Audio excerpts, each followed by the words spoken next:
Seat छोड़ने के बाद इलाका नहीं छोड़ा गया, बड़गाम की तरक्की को हमने छोड़ा नहीं। मैं और मेरे साथियों ने पिछले 1 साल मुकम्मल यहाँ पे तरक्की के कामकाज में तेज़ी लाई और जैसे जैसे कैंपेन शुरू हो जाता है, जिन जिन इलाकों में काम हुए हैं, मैं और मेरे मिनिस्टर हजरात जो हैं आगा महमूद साहब के साथ मौके पे जाके लोगों को बताएंगे कि पिछले 1 साल हुकूमत ने बड़गाम असेंबली हल्के के लिए क्या किया। बड़गाम में आप भारी अक्सरियत से जीते, आप बड़गाम मैं दोनों जगह से भारी अक्सरियत से जीता। अब एक ना एक तो मुझे छोड़ना ही था। बड़गाम छोड़िए ना, वो 1 साल पहले की बात है। आज आप आगा महमूद साहब की बात करिए।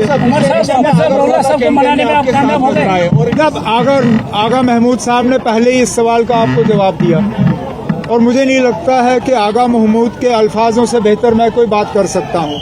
आगा महमूद साहब ने कहा कि आगा रूहुल्लाह उनके लिए भी बेटे की तरह है और वो पूरी उम्मीद कर रहे हैं कि इसमें उनको आगा रूहुल्लाह की मदद जो है वो हासिल होगी।